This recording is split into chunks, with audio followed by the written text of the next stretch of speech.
ኤሪትስ ፕሮፐርቲ ቀድመው ለሚመጡ የ30% ቅናሽ ያገኛሉ ይሎታል። ቤተ መንግስት አቅራቢያ አራዳ ፓርክና ፍሬንድሺፕ ፓርክ ከፊትና ከኋላ ያደመቀው አፓርትመንቶቻችን ባለ አንድ መኝታ ሙሉ በሙሉ ሽያጭ ማጠናቀቃችንን እየገለጽን ባለ ሁለትና ባለ 3 መኝታ በካሽ ለሚከፍሉ 30% ቅናሽ የተደረገባቸውን አፓርትመንቶች እንሆ ብለናል። ባለ 2 መኝታ በ5.9 ሚሊዮን ብር ጠቅላላ ክፍያ፣ ባለ 3 መኝታ በ8 ሚሊዮን ብር አጠቃላይ ክፍያ የማለት ቀድመው ለሚመጡ በካሬ 90 ሺህ ብር የነበረውን በ63 ሺህ ብር ብቻ እየሸጥን እንገኛለን። በዚህ መንደር መዋኛ ገንዳ፣ ጂምናዚየም፣ ደረጃውን የጠበቀ ሰፋፊ ሊፍቶች፣ ምቹና በቂ መኪና ማቆሚያ ቦታዎች፣ ዘመናዊ የደረቅ ቆሻሻ ማስወገጃና አውቶማቲክ ጄኔሬተር የተገጠመላቸው እንዲሁም የከርሰ ምድር ውሃና ለተለያዩ አገልግሎቶች የሚውል ሰገነትም በአንድ አካቷል። ለበለጠ መረጃ ከታች ባለው ስልክ ይደውሉ። ቀደም ብዬ እንደጠቀስኩት ዛሬ የዓለም ሚዲያዎች በከፍተኛ ሁኔታ እየተነጋገሩበት ያለው በከፍተኛ ደረጃ ዛሬ አሜሪካን ይፋ ያደረገችው የብሔራዊ ደህንነት የብሔራዊ ጥቅም ፖሊሲዋ ነው። ይሄ በጣም አነጋጋሪ ሆኗል። በተለይ አውሮፓዎችን በጣም አበሳጭቷቸዋል። አረብ ሀገሮቹ ደስተኛ ይመስላሉ። በተለይ እንደ ሳውዲ አረቢያ፣ እንደ ኩዌት፣ ሌሎቹም ኤሚሬት ምናምን ለነሱ በጣም የሆነ ተስፋ ያለው ነገር ነው። ለአፍሪካዎቹ አንድ ገጽ ተኩል ናት። ስለዚህ ይሄ ሰፊ መነጋገሪያ ሆኗል እና ቅድም አንስቻቸዋለሁ። ምናልባት እነ መሰረት ሳመራይዝድ ስላደረጉት ዘግይታችሁ ለገባችሁ ሰዎች ክፍል 1 ሄዳችሁ ተከታተሉት። ነገር ግን በዚህ መልኩ ሳመሪውን መሰረት እነበሻ መሰረት ሰርተውልናል። የትራምፕ አዲሱ የብሔራዊ ደህንነት ስትራቴጂዎች በዋናነት እሷ ባነሳችሁ ሊድና የለራስ ማስፋት ፖሊሲውን አቁማለን ማለት አይዲዮሎጂ ዋነኛ የግንኙነት መስመሬ አይደለም። ዋነኛ የግንኙነት መስመሬ ከኢኮኖሚ ጋር የተሳሰረ ነው። የኢኮኖሚ ተጠቃሚነት ጋር፣ የጋራ ተጠቃሚነት ጋር የተሳሰረ ነው። ይሄ ትልቁ ግንኙነታችን የሚሉ። ስለዚህ ከዚህ በኋላ አይዲዮሎጂ ድሪቭን አይደለንም። ከዛ ይልቅ እንደውም ፕሮፊት ድሪቭን ነን። ኤንድ ፕራግማቲክ ነን። ፖሊሲያችን ሪያሊስቲክ ነው፣ ትራንዛክሽናል ነው። ይሄንን ፖሊሲ ነው የምንከተለው የሚል ነገር ነው ያስቀመጠው። ከአፍሪካም አንጻር አፍሪካ ሀገሮች በዋናነት 4 ጉዳዮች ላይ ትኩረት እንደሚያደርግ አንስቷል። ይሄንንም በሳመሪ ማንሳት እንችላለን። ከዚህ በኋላ የሊበራል አይዲዮሎጂ ትከተላላችሁ አትከተሉ፣ ወደ ሊበራል ሂዱ አትሂዱ እያልን አንጨቀጭቃቸው። መሬት ሽጡ አትሽጡ ነው ባይዘው ለምሳሌ ሊሆን ይችላል። አሁን አንዱ የምርጫ 90 የኢትዮጵያ እንደውን አፕላይ ላርግላችሁና የምርጫ 92 ላይ አሜሪካኖች ሲሪየስሊ ተሳትፈዋል። በነገራችን ላይ 97ን ጨምሮ ፕሮሞት ያደረጉት በዛ ወቅት መሬት ይሸጥ ይለወጥ የሚለውን እንደውም ዩኤስኤድ ነው ፕሮሞት ያደረገው። አሁን ደስዋን ነገር አናረግም ነው እያሉ ያሉት። ከዛ ከ92 በኋላ የሆነ ከፍተኛ ድርቅ መጣ። 20 ሚሊዮን አካባቢ ኢትዮጵያውያን ተራቡ። የምታስታውሱ ከሆነ 95 96 ላይ 94 95 ላይ ኢሚዲየትሊ ዩኤስኤድ መግለጫ ወጣ። ዩኤስኤድ ዳይሬክተሩ አፕሊኬሽኑ እንዲገባችሁ ምን ብሎ አወጣ? የዩኤስኤድ ዳይሬክተሩ ኢትዮጵያ እኮ ረሃብ ያጋጠማት ድርቅ ያጋጠማት መሬት ይሸጥ ይለወጥ ስላላለች ነው ብሎ አወጣ። ቀጥታ የአይዲዮሎጂካል የሆነው ነገር ላይ ገባ ማለት ነው። ማዋጥሎ ሊበራል ስላልሆነች ነው። መሬት ብትሸጥ ብትለውጥ ኖሮ እዛ ውስጥ አትገባም ነበር ብሎ አለ። ማን? የዩኤስኤ ዳይሬክተሩ ነው። በመንግስት ደረጃ ነው መግለጫ የወጣበት። በነገራችን ላይ አይዲዮሎጂያችንንማ ልትቀይሩ አትችሉ፣ ምን አገባችሁ በአይዲዮሎጂያችን? እንዲሁ እንትኑ እንድትሉት እንድታያይዙት ስለፈለጉ ነው። ስለዚህ አሁን የሚለን ምንድነው? ትራምፕ ሩት ኮዙ ስለተባለ ያቺ ሀገር አይዲዮሎጂዋ ይሄ ነው፣ በዚህ መንገድ ትሄዳለች፣ እንደዚህ እናርጋት የሚል አንከተልም። ለአሜሪካ ትጠቅሙናላችሁ አትጠቅሙንም? በኪስህ የሆነ ነገር አለህ የለህም? በቃ እሱ ነው መመሪያችን። ምን ማንንና እኛ እየሄድን ፖሊስ የምንሆነው? እየሄድን ይሄ ፖሊሲን ተከተሉ ይሄን ተከተሉ ምን አገባን እኛ? ለአሜሪካ የሚጠቅም ነገር አለ፣ ኦኬ ናና እኔ የሚጠቅምን እሰጣለሁ፣ አንተም ለእኔ የሚጠቅመኝን ስጠኝ።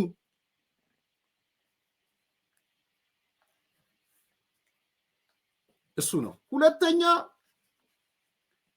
54ቱንም የአፍሪካ ሀገሮች ከሶማሊያ አንጻር ፖሊሲያችን፣ ከኤርትራ አንጻር ፖሊሲያችን፣ ከኢትዮጵያ አንጻር ፖሊሲያችን፣ ከግብፅ አንጻር ፖሊሲያችን፣ ከላይቤሪያ አንጻር ፖሊሲያችን፣ ከኢንዶኔዥያ ምንድናት ከደቡብ አፍሪካ አንጻር ምናምን ከእያንዳንዱ ብለን ለ54ቱም ፖሊሲ አናወጣም። ሴሌክትድ የሆኑ የሚጠቅሙን ጋ ነው የሚኖረን ግንኙነት። ሴሌክትድ አርገን ከተመረጡ አገሮች ጋር እነዚህ ሀገሮች ላይ የጸጥታ ችግር ካለ እሱን ለመፍታት እንሄዳለን። የጋራ ተጠቃሚነት ካለ የንግድ ስርዓት እንዲዘረጋ እንሰራለን። እርዳታ ላይ ፎከስ ሳይሆን ወደ ኢንቨስትመንትና ልማት ላይ ነው የምናተኩሩ። ያቺ ሀገር ኢንቨስትመንት አላት፣ ልማት አላት፣ ለእኛ የሚጠቅም ነገር አላት ብለን ነው የምናተኩረው። የአፍሪካ የተፈጥሮ ሀብትን ለመጠቀም አሰፍስፈናል። አለሽ ወይ የተፈጥሮ ሀብት? ኢትዮጵያ የተፈጥሮ ሀብት አለሽ ወይ? ኤርትራ የተፈጥሮ ሀብት አለሽ ወይ? ኬንያ አለሽ ወይ? ዩጋንዳ አለሽ ወይ? ደቡብ አፍሪካ አለሽ ወይ? የምትሰጪኝ የምቀበልሽ የምሰጥሽ ከዛ ፖቴንሻል ሳለ የሀገር የመልማት የማደግ ፖቴንሻል አለው ወይ? አሁን ሰሞኑን የሶማሊያ ጉዳይ አይታችኋል አይደል? የተጠለጠለ ነው። ለምንድን ነው ያን ያለው? ዝም ብሎ ይመስላችኋል? ትራምፕ ሶማሊያን የተናገረው የማደግ ፖቴንሻል የላቸውም ብሎ ሂድ ወደ ሀገራቸው ያለው ልክ ነው ልክ አይደለም ሌላ ጉዳይ ነው። እኔ አልቀበልም። እሱ ግን ፖሊሲ ድሪቭን ነው፣ ከፖሊሲ የሚቀዳ ነው። ለምንድን ነው ኤርትራ ላይ ማዕቀብ ኤርትራ ዜጋ ምናምን ሰሞኑን የነበረው ፖሊሲ በኤርትራ በሱዳን እና በሶማሊያ ነው አይደል የዚህ ማዕቀብ የተደረገው የመግቢያ ቪዛ? ለምንድን ነው? ምንም ኤርትራ ማለት ኤርትራ ስል ህዝቡን እያልኩ አይደለም፣ መንግስቱን ነው እያልኩ ያለው። ሱዳን፣ ሶማሊያ። ኦኬ። ስለዚህ ከፖሊሲ ንግግራቸው ስድብ ይሁን ምን ይሁን ከምን የሚቀዳ ነው? ከፖሊሲ የሚቀዳ ነው።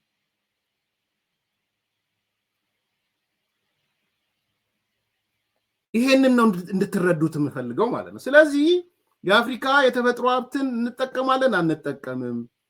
የኢኮኖሚ ድልብ አቅም አላችሁ የላችሁም? የኢንቨስትመንት አቅም አላችሁ የላችሁም? ይሄንን እናያለን እያሏችሁ ነው እነ ትራምፖች። እሱ ብቻ አይደለም፣ የእስልምና አክራሪነትን ትዋጋላችሁ አትዋጉም? የእስልምና አክራሪነትንም ትዋጉ ከሆነ አብረናችሁ እንሆናለን። እነሱ ነው የጻፍኩት እኔ አይደለም። ሪሰርጀንት ኢስላሚክ ቴሮሪስት አክቲቪቲስ ነው ከአፍሪካ አንጻር። ይሄ ብቻ አይደለም፣ እኛ እርዳታ ተኮር መሆናችንን አቁመናል። የሆነ ችግር በመጣ ቁጥር የታለች አሜሪካ አልሰጠችንም ምናምን የሚባል ነገር የለም። አትጠብቁ። ዩኤስኤድን ዘግተነዋል። አሁንስ ከእርዳታ ተኮር ይልቅ ምን ተኮር ሆነናል? ንግድ ተኮር ሆነናል። ከእርዳታ ተኮር ይልቅ ምን ተኮር ሆነናል? ኢንቨስትመንት ተኮር ሆነናል። ስለዚህ ትራንስፎርም አድርገናል። ትራንዚሽን ተፈጽሟል። ፍሮም ዋት ከኤድ ፎከስድ ከሆነው ነገር ወደ ትሬድ ፎከስድ እና ኢንቨስትመንት ፎከስድ ወደሆነ ነገር ሄደናል እኛ አሜሪካኖች። ስለዚህ ትኩረት የምንሰጠው ሴሌክት ዳርገን ብቃት ያላቸውን ነው ከአፍሪካዎቹ። እነዚህ ሀገሮች ለአሜሪካ ንግዳቸውን ክፍት የሚያደርጉ ከሆነ ኢንቨስትመንታቸውን ክፍት የሚያደርጉ ከሆነ በተለይ በኢነርጂ ላይ በተለይ በኒውክሌር ኢነርጂ ላይ፣ በነዳጅ ላይ፣ በተፈጥሮ ጋዝ ላይ፣ በማዕድን ላይ፣ በቴክኖሎጂ ላይ ክፍት አድርገው የአሜሪካን ቢዝነስን ትርፍ ለማስገኘት የሚሰሩ ከሆነ ወዳጆቻችን ናቸው፣ አብረን እንሰራለን። ካለበለዚያ ግን የለንም እያሉ ስንጠቀልለው እኔ ጥቅልል አድርገውና ዛሬ ያየነው ዓለም እየተነጋገረበት ዓለም እየጮህበት ያለው የአሜሪካ የውጭ ጉዳይ ብሔራዊ ደህንነት ፖሊሲ ወይም የውጭ ጉዳይ ፖሊሲ ማለት እንችላለን። ለእኔ 7 ቁም ነገሮች በራሴ ነው የጻፍኩት። በራሴ የምላቸውን የለም እያልኩ አይደለም፣ ግን በራሴ ሳመራይዝ ሳደርግ 7 ነጥቦች ናቸው። አጫጭር አድርጌ ነው ማነሳው። በሻ ጻፋቸው መሰረት ሌሎቻቸው 7 ነጥቦች ናቸው።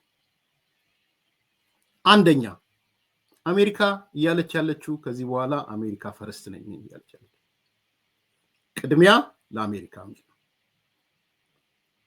የሁሉም ነገር ማጠንጠኛችን ቅድሚያ ለአሜሪካ ነው። አሜሪካ ፈርስት። ከፈለጋችሁ የፋሽስት ፖለቲካ በሉን፣ ከፈለጋችሁ ምንም በሉን፣ ብቻኛ ቅድሚያ ለአሜሪካ የሚለው ፖሊሲያችን የውጭ ጉዳይ ፖሊሲያችን ነው፣ የብሔራዊ ደህንነት ፖሊሲያችን ነው። ምንም ብትሉ ብትሳደቡም ፈርስቲን አሜሪካ ፈርስት ምናምን ያላችሁ ብትሉንም ኖ አሜሪካ ፈርስት ነን የሚል አንደኛው ነው። ሁለተኛ አሜሪካ በታላቅነቷ ትቀጥላለች ነው። ሁለተኛ አሜሪካ ታላቅ ነበረች፣ አሁንም ታላቅ ትሆናለች። አሜሪካ ሀብታም ናት፣ በሚቀጥለው ሀብታሙነቷን ትቀጥላለች። አሜሪካ ጠንካራ ናት፣ ፓወርፉል ናት፣ ፓወርፉልነቷ ይቀጥላል። አሜሪካ ስኬታማ ናት፣ ስኬታማነቱ ይቀጥላል። ስለዚህ ታላቅነታችንን የታላቅነት ጉዳይ ይዘን እንቀጥላለን። ውስዋስም ቢሆን ችግር የለብንም ነው እያሉ ያሉት። ሁለተኛው ቁም ነገር እሱ ነው። ሶስተኛ የዓለም ፖሊስ አይደለንም፣ የዓለም ዘቦች አይደለንም፣ የዓለም ዘበኛ አይደለንም። ዘበኝነታችን ለአሜሪካ ብሔራዊ ጥቅም ነው። we are not the police for the world ያሉ የዓለም ዘብ አይደለንም፣ የዓለም ዘበኛ አይደለንም። የሆነ ችግር በተፈጠረበት ሁሉ የሮጥና እንሄድም ነው ባጭሩ። ወይም እንትን ተራ ሰላም አስጠባቂ ፓወር ባላንስ የሆነ ነገር አይደለንም ነው እያሉ ያሉት። ሁለተኛው ቁም ነገር እሱ ነው። ሶስተኛው ለግንኙነታችን አይዲዮሎጂ የሚባል አንጃ ግራንጃ የለንም ነው እያሉ ያሉት። ዴሞክራሲም ለግንኙነታችን ደንቃራ አይሆንም ነው እያሉ ያሉት። ሶስተኛው ቁም ነገር እሱ ነው። አራተኛ አንደኛ አሜሪካ ፈርስት፣ ሁለተኛ አሜሪካን ታላቅ ማድረግ ትቀጥላለች፣ ሶስተኛ የዓለም ፖሊስ አይደለንም ወይም ዘበኛ አይደለንም፣ አራተኛ ለግንኙነታችን አይዲዮሎጂ ወይም ደግሞ ዴሞክራሲ ደንቃራ አይሆንም። የግድ ሊበራል ሁኑ፣ ሊበራል አይዲዮሎጂ ተከተሉ ምናምን እያልን አንጨቀጭቃችሁም። ዲሞክራሲን እንደ ሴት ወስደን ዴሞክራሲ አልመጣም ስለዚህ እንከለክላችኋለን ይሄን እናደርጋለን እያልን አንልም። ኢብን አገዋ የሚባለው ይሄ ትልቁ መምቻ መሳሪያቸውን ሪቪዝ እንትን እናደርገዋለን ምንድነው እንከልሰዋለን ይላል ፖሊሲው። ያኔ አገዋን ታውቁታላችሁ፣ ኢትዮጵያ ስቲል ተከልክላበታለች። ከሰብአዊ መብት ምናምን ከሰብአዊነት ምናምን ጋር የተያያዘ ነው እንደምታውቁት፣ የዚህ የነፃ የአፍሪካ ምናምን ትሬድ የሚባለው ማለት ነው። እሱንም ሪቪው እናደርገዋለን፣ ከፖሊሲያችን ጋር በሚጣጣም መልኩ ሪቪው እናደርገዋለን። ስለዚህ ዴሞክራሲን እንደ ቅድመ ሁኔታ ሊበራል አይዲዮሎጂን እንደ ማስፋፋት የምንጠቀምበት ነገር አይኖርም። አራተኛው መርኋቸው እሱ ነው። አምስተኛ አውሮፓ ሆይ የስልጣኔ መጥፋት እያጋጠመሽ ነው። አውሮፓ ሆይ ሲቪላይዜሽንን በላጲስ እያጠፋሽ ነው። አውሮፓ ሆይ ወደ ጨለማ ዘመን ይሄድሽ ነው። ነው እያሉ ያሉት። አውሮፓ ላይ በጣም በጣም ብስጭት ይታያል። ባይዘው አውሮፓን ምንድን ነው ማበሻቀጥ ነው የሚባለው። አውሮፓን አበሻቅጧታል፣ አውሮፓዎችን በአጠቃላይ። እናንተ ማለት የስልጣኔ መጥፋት እያጋጠማችሁ ያለ፣ እናንተ ማለት ወደ ጨለማው ዘመን እየሄዳችሁ ያላችሁ፣ ሲቪላይዜሽንን በላጲስ እያጠፋችሁ ያላችሁ ናቸው አውሮፓዎች። ለምን ይላል? ይዘረዝራል። ኢኮኖሚያችሁ ላሽቋል ይላል። ፖለቲካችሁ ወድቋል ይላል። የስደተኛ መናኸሪያነታችሁ የትየለሌ ሆኗል ይላል። በተለይ ስደተኛ ላይ ጨከን እንደሚል ያው ታውቃላችሁ። ብሔራዊ ማንነታችሁን እያጣችሁ ነው ይላል። አውሮፓ ብሔርተኝነት ተንኮታክቷል ይላል። ስለዚህ እነዚህ በሙሉ ተደምረው አውሮፓ የስልጣኔ መጥፋት እያጋጠማት ነው እያለ ያለው ይሄ። ስለዚህ ይሄ ሴኩሪቲ ሰጠን በምናምን በዚህ በሩሲያ ዩክሬን ጦርነት ምናምን ብዙ ሴኩሪቲ ጋራንቲ ምናምን የሚባል ነገር የለም ነው እያለ። ስለዚህ አውሮፓ ሆይ የስልጣኔ መጥፋት እያጋጠመች ነው የሚለው 5ኛው ነው ማለት ነው። 6ኛ መካከለኛው ምስራቅ ሆይ አይኔ ያርፎብሻል። እኔ ስተረጉመው እንደሱ ነው ያልኩት። መካከለኛው ምስራቅም ሴሌክትድ የሆኑት ሳውዲ ሆይ አይኔን አሳርፍ ያለው፣ ኤሚሬት አይኔን አሳርፍ ያለው፣ ኩዌት አይኔን አሳርፍ ያለው። አይኔ ያረፈባችሁ ናችሁ። እንደ ድሮ ንጉሳዊ አልጋ ወራሽ ኢምፓየር ምንድነው ሱፕሪም ሊደር ምናምን ጀነራል አህዲን ያልኩ አላጣጥላችሁም። ዴሞክራሲ አንጡ ምናምን አላላችሁም። እናንተ ማለት የኔ አባባል ነው የምትታለቡ የፈረንጅ ላሞች ናችሁ። የፈረንጅ ላምነታችሁ እስከቀጠለ ድረስ ጤናማ ግንኙነት ይኖረናል። የኔ ትርጉም ነው፣ የነሱ አይደለም። እንደዚህ የሚል አታገኙም እንትኑ ላይ የፈረንጅ ላሞች የሚል የለውም። ለኔ ግን ስተረጉመው እንደዛ ነው አንደርስታንድ ያደረኩት። መካከለኛው ምስራቅ እንደነ ሳውዲ አረቢያ፣ ኤሚሬትስ፣ ኩዌት፣ ሌሎቹ በቃ የምንንከባከባችሁ ናቸው።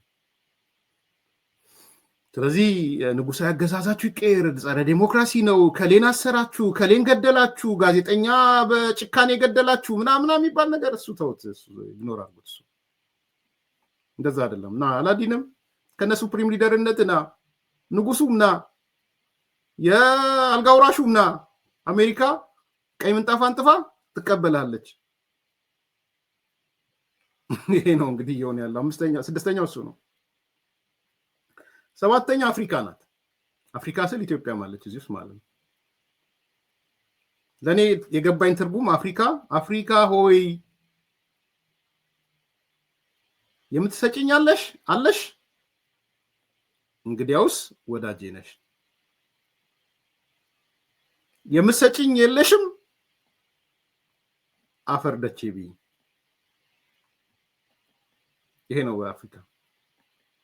የምትሰጭኝ እስካለሽ ድረስ ወዳጄ ነሽ፣ የምትሰጭኝ ከሌለሽ ጧ ብለሽ ብትፈነድም አሜሪካ ጉዳዩ አይደለም። ይሄ ነው እያለች ያለው።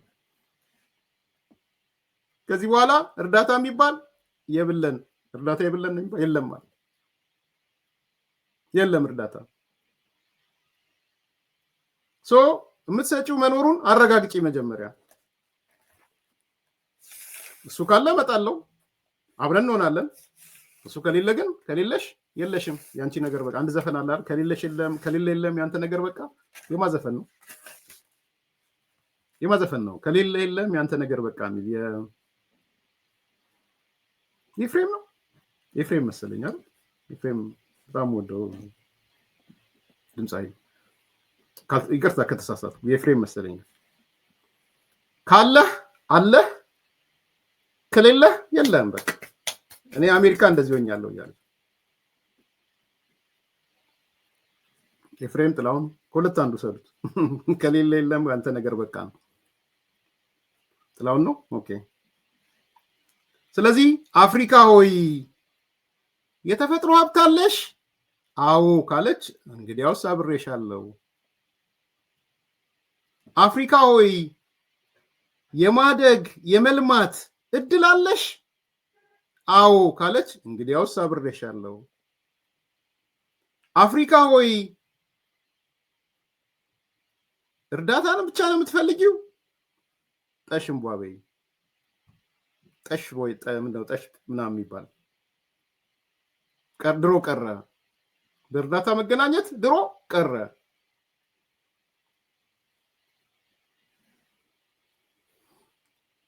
ግጭት ላይ ብትሆኚ የምትጠቅሚኝ ከሆነ ግን ግጭትን ለመፍታት እገባለሁ። አፍሪካ ሆይ የእስላም አክራሪነትን ለመታገል ፍላጎት አለሽ? አብሬሻለሁ። እነሱ የሚሉት እስላም አክራሪነት ማለት ከዚህ ጋር ተያይዞ ነው ኢትዮጵያ የተጠቀሰችው። ኢትዮጵያ ስትሉኝ ስለሰማሁ ከአፍሪካ ሀገሮች 4 ወይ 5 ሀገሮች ነው የተጠቀሱት በዚህ ላይ በዛች አንድ ገጽ በማትሞላው። እዛም ላይ ከጸጥታ አንጻር ነው የተጠቀሰው። አንደኛ ዲአርሲ ነው የተጠቀሰችው። በዲአርሲ አሁን በወቅት ያለው በሩዋንዳ በሱዳን ያለውን ግጭት የመፍታት ስራ እንሰራለን ይላል። ቀጥሎ ደግሞ ኢትዮጵያን የጠቀሰው አሁን ደግሞ አዲስ ሁኔታ አለ።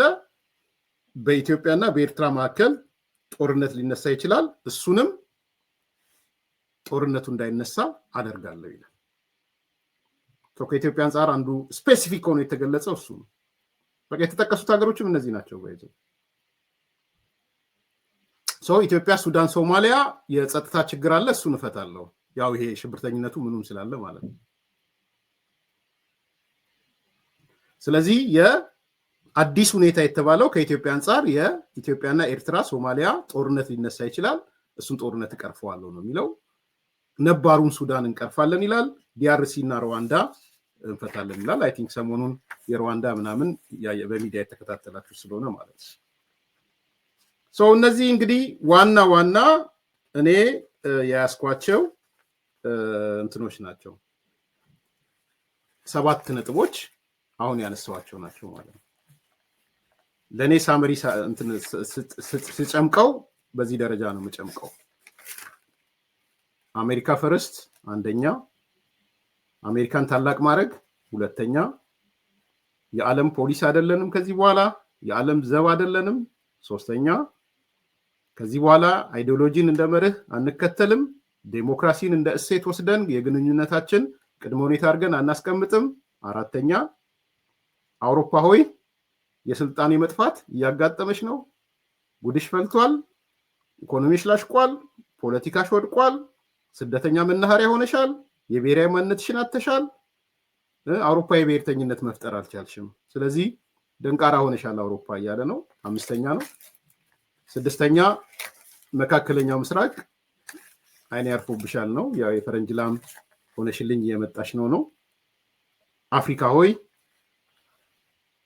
ካለሽ አለው ከሌለሽ ግን የለውም፣ ያንቺ ነገር በቃ ይሆናል፣ ያለው ጋር ጠጋለው የሌለው ጋር አልሄድም የሚል 7 መርሆዎች ናቸው። ከኢትዮጵያ አንጻር እንዴት አያችሁት? አሁን እንዴት ገመገማችሁት? ከኢትዮጵያ አንጻር ምን ማለት ይሄ ሁሉ ነገር ያው እንግዲህ ዞሮ ዞሮ ከቤት እንደሚባለው ለኢትዮጵያ ምንድነው ትርጉሙ? ምንድነው የሚታያችሁ ለኢትዮጵያ?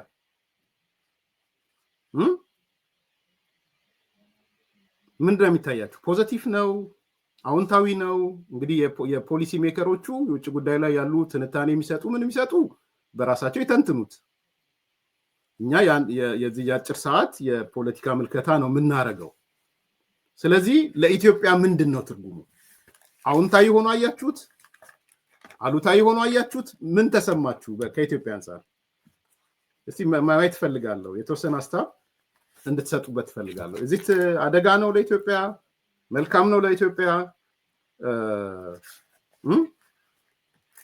ፖዚቲቭሊ ነው ያያችሁት? ፖዚቲቭ ነው የሚል አይቻለው። እንግዲህ በአንድ በኩል የሚያስፈራ ነገር አለው። እሱን መደበቅ የሚያስፈልግ አይመስለኝም። በተለይ ስለ ዴሞክራሲ አልጨነቅም፣ ማለት አምባገነንነትን ከአፍሪካም ከኢትዮጵያም ለአምባገነኖች ለመሆን የፈለገ አካል ካለ ስፔስ እንዳይሰጠው ፈራለሁ። እንደው ኦፕንሊ ለመናገር ማለት ነው። ምን ያህል አሜሪካ ዴሞክራሲን ታስጠብቃለች ጠበቃ ነው ተወይ ምናምን ሌላ ጉዳይ ሆኖ ነገር ግን የአንድ ሀገር ዴሞክራሲ አያገባኝም፣ የአንድ ሀገር አምባገነን ይሁን አይሁን አያገባኝም። ምርጫ እንግዲህ ከዚህ በኋላ ምናልባት ምርጫም ታዛቢ ሁሉ ላይልኩ ይችላሉ፣ ገንዘብ ሁሉ ላይመድቡ ይችላሉ ማለት ይሄ ሊያከራክር ይችላል። ግን ኢትዮጵያ ላይ የነበሩ ብዙ ጫናዎች ከዚህ ከዴሞክራሲ ጋር ተያይዞ ከሰብአዊ መብት ምናምን ጋር ተያይዞ ያለውን ነገር ያረግበዋል። እንደ መንግስት ከታየ እንደ ኢትዮጵያ መንግስት አሁን እንደ ብልጽግና መንግስት ከታየ እፎይታ ነው። እውነት ለመናገር መጨቃጨቅ የለም ማለት ነው። አይ ይሄን ማልሰጥሽ ዴሞክራሲ ላይ ችግር ስላለ ነው፣ ይሄን ማላረገው አይዲዮሎጂሽ እንዲህ ስለሆነ ነው ምናምን የሚባል ነገር የለ። የፈለጋችሁትን አይዲዮሎጂ መከተል ትችላላችሁ ስለሚል ማለት ነው። ስለዚህ የአምባገነኖች እንዳይመጡ ያሰጋል። ኢን አፍሪካ ኦቨርኦል አፍሪካ ውስጥ ደግሞ ኢትዮጵያም አለች። ይሄ አንዱ ጉዳይ ነው። ሁለተኛ ግን ትልቅ ነው፣ ፖዚቲቭ ነው ለኢትዮጵያ። ለምንድነው ፖዚቲቭ የሚሆነው? አሜሪካ አፍሪካ ላይ የምከተለው የምትሰጪ ነገር ካለሽ የምሰጥሽ ነገር አለ ነው እያለች ያለች። ኢትዮጵያ ደግሞ የምትሰጠው መዓት ነገር አላት።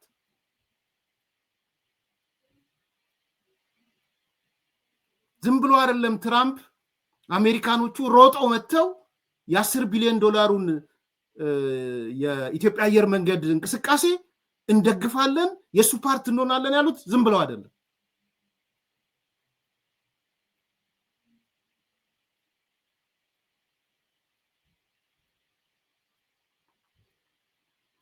አዎ ኢትዮጵያ ለዓለም የምታቀርበው ነገር አላት።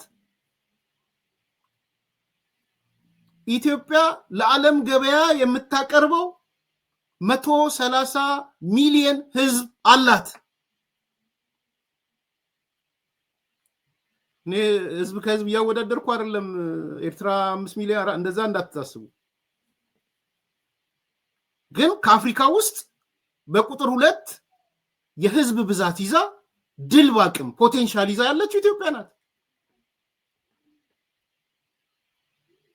ስለዚህ ለአሜሪካ የምትሰጣት ነገር አለ ማለት ነው።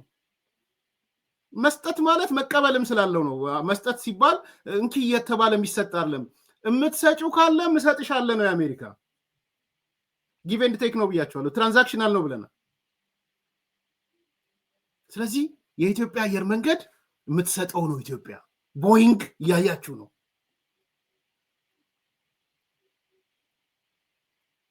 የኢትዮጵያ የኢንቨስትመንት ስራዎች ኢንክሉዲንግ የከተማ ልማቶች ኢትዮጵያ የምትሰጠው ነው። አንዴ መግለጫ ወጣ አሉ፣ ትዝ ይለኛል። ተቃዋሚዎቹ የአሜሪካ መንግስት ተናዶ አንድ መግለጫ ወጣ። ምንድነው ያወጣው መግለጫ? የዚህ የከተማ ልማት ስራው ከተማ ኮሪደር ሌሎች ኃይሎችን እያሳተፈ አይደለም የሚል የአሜሪካ መንግስት መግለጫ ወጥቷል። ታውቃላችሁ? ለምንድነው ያወጣው የአሜሪካ መንግስት? ቢኮዝ ኢትዮጵያውያን በራሳቸው ነው እየሰሩ ያሉት፣ እያሳተፉን አይደለም። ስለዚህ በዛ ጋር አስታከው ህዝቡ እየተፈናቀለ ነው፣ እንዲህ የሆነ ነው፣ የግል ባለሀብቱን አላሳትፋሉ ምናምን ብለው ነው መግለጫ ያወጡት። ታስታውሳላችሁ እያስባሉ። ሰው ምን እያሉ ነው አሁን አሜሪካኖች? የምትሰሩት የከተማ ልማት ካለ የቴክኖሎጂ ካለ ምን ካለ የምትሰጡን አለ ማለት ነው፣ እንገባለን እያሉ ነው ያሉት። ኢትዮጵያ ደግሞ ከልማት አንፃር የምትሰጠው መዓት ነገር ነው ያላት። ሁለት ከኢኮኖሚ አንፃር ማለት ነው። ሶስተኛ ከቴክኖሎጂ አንፃር የኢትዮጵያ ፖሊሲ አሁን በተለይ ናውዴይስ ቴክኖሎጂ ድሪቨን ነው። ሰው ከአሜሪካ የምትቀበለው ቴክኖሎጂ ይኖራታል፣ ኢትዮጵያ የምታበለጽገው ቴክኖሎጂ ይኖራታል። ሰው ከቴክኖሎጂ አንፃር እኛ ኤርትራ አይደለንም። እውነት ለመናገር የደረስንበት የቴክኖሎጂ ደረጃም ለአሜሪካኖቹ ለቢዝነሳቸው ለሚሰሩት ነገር ምቹ ነው ማለት ነው። 3 አራተኛ እኛ እንደ አገር ሽብርተኝነት ስጋታችን ነው። የሃይማኖት ሽብርተኝነት አንዱ ስጋታችን ነው። አይኤስአይኤስ እንበል አልሻባብ እንበል ሌሎች እንበል አሜሪካ መታ ከሽብርተኝነት አንፃር ድጋፍ አደርጋለሁ በትብብር እሰራለሁ አለች። ኢትዮጵያ አለች ማለት ነው። ኢትዮጵያ ከአልሻባብ ጋር አትሰራም፣ ከአይኤስአይኤስ ጋር አትሰራም፣ ኢትዮጵያ ከአክራሪዎቹ ጋር አትሰራም። እንደውም ትሬቶቼ ናቸው ዋነኛ አደጋዎቼ ነው ብላ ነው ያሰበችው። ስለዚህ ከኢትዮጵያ ጋር በጸረ ሽብርተኝነት እንቅስቃሴ ፓርትነር መሆን ይቻላል ማለት ነው። ኢትዮጵያ የምትሰጠው አላት፣ የምትቀበለው አላት ማለት ነው።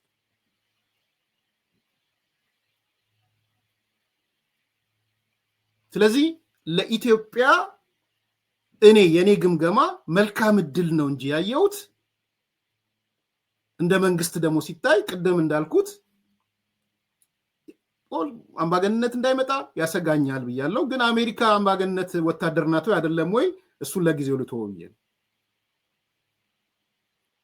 ፖለቲካ ኢንተረስቷን ነው የምትከታተለው ወይስ በእርግጥስ ኢትዮጵያ ውስጥ ወይም አፍሪካ ውስጥ ዴሞክራሲ እንዲመጣ ምናምን ነው የምትፈልገው? ሌላ ጉዳይ ነው። ግን አትሊስት የሆነ የምርጫ ጉዳይ አያገባኝም፣ የዴሞክራሲ ጉዳይ አያገባኝም ምናምን ስትል የምትደግፈው የምትረዳው ምናምን የለም ማለት ነው።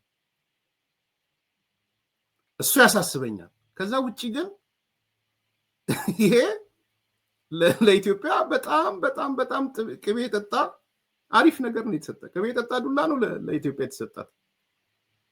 ለዚህ ነው ቅድም ያልኳችሁ አሁን ወደ ማጠቃለያ ስመጣ የአሜሪካው መከላከያ የአፍሪካ ጀነራል መጥቶ ኢትዮጵያን ተቆጣት። ማርኮ ሩቢዮ ደውሎ ኢትዮጵያን ተቆጣት። የፖለቲካ ስንፍና ማለት ነው። በቃ ከዚህ በላይ ማሰብ የማይችሉ ሰዎች ናቸው በነገራችን ላይ ይሄን የሚናገሩት። አሜሪካ ፖሊሲዋ ይሄ ነው። አሁን መወሰን ትችላለህ የትኛው ነው የሚጠቅመው። ስለዚህ በአሜሪካ አይን ምስራቅ አፍሪካን ስትመለከቱ አንከር ልትሆን የምትችለው ማናት? ድል ባቅም ኖሯት መስጠት የምትችል ማለት ነው። ዛሬ እኮ ኬንያ ኢንቨስትመንቷ እኮ ኢትዮጵያ ሆኗል። ዩጋንዳ ኢንቨስትመንት እኮ ኢትዮጵያ ሆኗል። መብራት እኮ እየሰጠን ያለው። ጅቡቲ እኮ ሰርቫይቭ ያደረገችው የህይወቷ መሰረት እኮ ኢትዮጵያ ናት። የህይወቷ መሰረት ጅቡቲ ኢትዮጵያ ናት። ስለዚህ ኢትዮጵያ የምስራቅ አፍሪካ አንከር ተደርጋ የተወሰደችው ስላላት ነው። ኢትስ ቢግ። ይሄንን ነገር ነው አሜሪካኖቹ ዩቲላይዝ ማድረግ የፈለጉት። ሰሞኑን ስነግራችሁ ነበረ በጣም ጥብቅ የሆነ ውይይት ምክክር አንስቼላችኋለሁ። ይሄ ጥብቅ ውይይት ከአሜሪካ ኤምባሲ ውስጥ ጀነራል ጻድቃን፣ አቶ ጌታቸው ረዳ እና ሌሎች 3 ሌሎች አካላት ኢንክሉዲንግ ዓለም አቀፍ ተቋማት ማለት ነው የተባበሩት መንግስታት ምናምን ያለበት ተቋማት ያሉበት ውይይት መደረጉን ባለ 10 ገጽ አንስቼላችኋለሁ። ያ የኢትዮ የአዲስ ኮምፓስ ከየት መጣብኝ? የአዲስ ኮምፓስ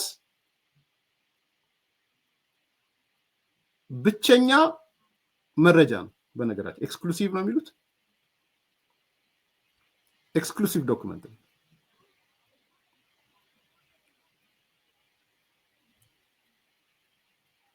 እነዚህ የፖለቲካ ደሃዎች ምንም የሚያውቁት ነገር ስለሌለ ሩቢዮ እንዲሆኑ ማርኮ ሩቢዮ እንዲያርጉ ይላሉ። ልንገራችሁ፣ ያ ዶክመንት 10 ገጽ ዶክመንት የማርኮ ሩቢዮ ጠረጴዛ ላይ የተቀመጠ ዶክመንት ነው።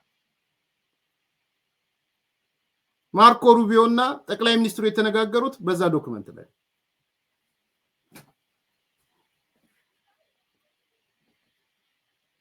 ምንድን ያወሩት እነ ጀነራል ጻድቃን እነ ጌታቸው ረዳ ምንድን ነው ለጀነራሉ የነገሩት? ቅድም እንዳልኩ መቼ በዛ ወቅት እንደነገርኳችሁ ሰውየው ጀነራሉ ከሰዓት አረፈ። አመሻሽ ላይ እነ ጀነራል ጻድቃንን እነ ጌታቸው ረዳን ቅድም ያልኳችሁን 2-3 የዓለም አቀፍ ተቋማት ሰዎችን አገኘ። ዲቴይል ንገሩኝ አላቸው። የምስራቅ አፍሪካ ሁኔታን ንገሩኝ፣ የኢትዮጵያን የውስጥ ሁኔታ ንገሩኝ። የውስጥ ሁኔታ ደግሞ የምፈልገው ከትግራይ አንጻር ንገሩኝ፣ ከአማራ አንጻር ንገሩኝ፣ ከኦሮሚያ አንጻር የምሰማው የጸጥታ ችግር ኦነግ ሸኔ፣ ፋኖ እና የትግራይ ህወሓት ስለነሱ ንገሩኝ አላቸው። የኢትዮጵያ ውስጥ ሁኔታ ማወቅ እንፈልገው ይሄንን ነው። ቀጠለ። ሁለተኛ የምፈልገው ኢትዮጵያ ከኤርትራ ጋር ያላት ግንኙነት ምንድን ነው እየሆነ ያለው? በአፍሪካ ቀንድ ላይ ጥፋትና አደጋ እየፈጸመ ያለው ማን ነው? ከእናንተ የምፈልገው የተቀበላቸው መረጃ ነው። ሶስተኛ ሱዳን ላይ ምንድን ነው እየሆነ ያለው? የእናንተ ግምገማ ምንድን ነው? ጀነራል ጻድቃንም አቶ ጌታቸውም እነዛ ሰዎችም ማለት ነው። በደንብ እንድታሰቡ የምፈልገው ማታ ላይ እነሱን አግኝቶ በንጋታው ጠዋት ጠቅላይ ሚኒስትሩን አግኝቷል። ከሰዓት በኋላ ላይ ኢታማዦር ሹሙን አግኝቷል። ምንም የሚያውቁት ነገር የላቸውም። እዚህ በቃ አሜሪካ ተቀምጦ ማርኮ ሩቢዮ አስቆጣ ምናምን። ለዚህ ነው ያጠበቅኩት ነው ሀሳቡ። ስለዚህ ጀነራሉ ቁጭ ብሎ ከነ ጀነራል ጻድቃን ጋር የተነጋገረውን ከነ አቶ ጌታቸው ጋር የተነጋገረውን እሱን ይዞ ከጠቅላይ ሚኒስትሩ ጋር የተነጋገረውን እሱን ይዞ ከፊልድ ማርሻሉ ጋር የተነጋገረውን ይዞ ነው በኬብል ለማርኮ ሩቢዮ ጠረጴዛ ላይ የተቀመጠው። እኔ ያገኘሁት ጠረጴዛ ላይ የተቀመጠው ነው። ማንም ሊያስተባብለው የማይችል ማለት። ከፈለጋችሁ እንዳልኩት ጌታቸው ረዳ ጋር ደወል አድርጋችሁ ጠይቁት። ኤርሚያስ ያስተላለፈው በትክክል ነው ትክክል አይደለም የምታገኙት ወይም ጀነራል ጻድቃን ወይ ሌላው። እኔ ግን ከነሱ አይደለም ያገኘሁት። በኬብል የሚሉትን ታውቃላችሁ? በኬብል የተላለፈ ነው። እንደዛ አድርጋችሁ አስዩ ማለት ነው። ሰው ምንድን ነው ያሉት? እነዚህ ነገሮች ናቸው። ከማርኮ ሩቢዮ ጋር ዶክመንቱን አንብቦ ነው ከጠቅላይ ሚኒስትሩ ጋር የተነጋገረው። ዝርዝሩን አቅርቤላችኋለሁ። የምስራቅ አፍሪካ የአፍሪካ ቀንድና የቀጠና ዋነኛ ስጋት ምንድን ነው? የስጋቱ ምንጮችስ ምንድን ናቸው? ኢሳያስ አፈወርቄና የኤርትራ መንግስት ያለበት ሁኔታ፣ የሶማሊያ ፕሬዝዳንት ሐሰን ሼህ መሐመድ ምንድን ነው እየፈጠረ ያለው ቀውስ ችግር፣ የግብፅ መንግስት ቀጠናው ላይ እየተከተለ ያለው ፖሊሲ፣ የሱዳን ቀጣይ ዕጣ ፈንታ፣ የኢትዮጵያ ውስጣዊ ሁኔታ፣ ቅድም እንዳልኩት ትግራይ፣ አማራና ኦሮሚያን በልዩ ሁኔታ፣ አሜሪካ ምን ታደርግ፣ የአሜሪካ ሚና ምን ይሁን? ዛሬው ፖሊሲው የአሜሪካ ሚና ይዘውባችሁበት። እዚህ ላይ የተቀረበውን እነ ጀነራል ጻድቃን እነ ጌታቸው ረዳ ጠቅላይ ሚኒስትሩ ኢታማዦር ሹሙ ከጀነራሉ ጋር የተነጋገሩት ነገር ሩቢዮ ይዞት ተነጋገረ። መጨረሻ ላይ ይሄን የሆነው የኛ ሰዎችስ አሜሪካ ቁጭ ብለው እሺ ዛሬ ምንድነው ቢሉት? እሺ የአሜሪካ ፖሊሲ አሁን ይሄ ፖሊሲ ለፋኖ የሚጠቅም ነው? ይሄ ፖሊሲ ለሻቢያ የሚጠቅም ነው? የአሜሪካ ፖሊሲ ይሄ ፖሊሲ ለኦነግ ሸኔ የሚጠቅም ነው? በግልጽ እንነጋገር ከተባለ ኦነግ ሸኔ የሚሰጠው ነገር አለው ለአሜሪካ? የሚሰጠው ኢንቨስትመንት አለው? የሚሰጠው የስራ ዕድል አለው? ለአሜሪካ የሚተርፍ ነገር አለው ኦነግ ሸኔ? ህወሓት ለአሜሪካ የሚሰጠው ትርፍ አለ? ኢኮኖሚ አለ? ሰጥቶ መቀበል ውስጥ የሚገባው ትራንዛክሽናል የሚያደርገው ነገር አለው? ህወሓት ምን አለው? ፋኖ ምን የሚሰጠው አለው? የሚቀንሰው ነው እንጂ ያለው። ስለዚህ እነዚህ ሰዎች አሜሪካ ቁጭ ብለው ተቆጣ፣ ተናደደ፣ ምናምን ሩቢዮ ተቆጣው ምናምን እንዴ ሰዎች እንዴት ነው ፖሊሲ ሜከር ነኝ ግራንድ ነው ማስበው በግራንድ ነው የማየው ካልክ የአሜሪካ ግራንድ ፖሊሲ ይሄ ነው። የተነጋገሩትም ይሄንን ነው። ምንድን ነው ያሉት? ፋኖ ማለት ከመንደር የማይሻገር ነጫጥቃንም ነጌታቸውም ከመንደር የማይሻገር ምናልባት ዲስቴብላይዝ ቢያደርግ አማራ ክልልን ዲስቴብላይዝ የሚያደርግ መቼም ቢሆን አዲስ አበባ የሚገባ መንግስት የሚለውጥ አቅም የሌለው ርፈሉት። ይሄ ነው የተባለው። ሰነዱ ላይም ያለው እሱ ነው። ዲስቴብላይዝ ከማድረግ ውጪ ሚና የሌለው ነው ፋኖ።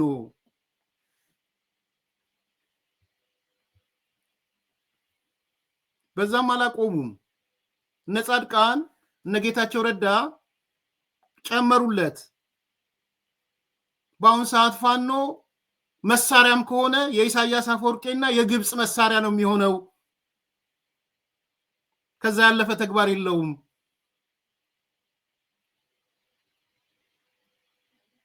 የሆነውም ይሄ ነው። ቀረ እኮ አዲስ አበባ አሁን ምን አዲስ አበባ ፈራርሰው አሁንማ ምን ዘመን የት ነው ያለው? በነገራችን ላይ ምን ነው ረሳችኋል? የት ነው ዘመን ያለው?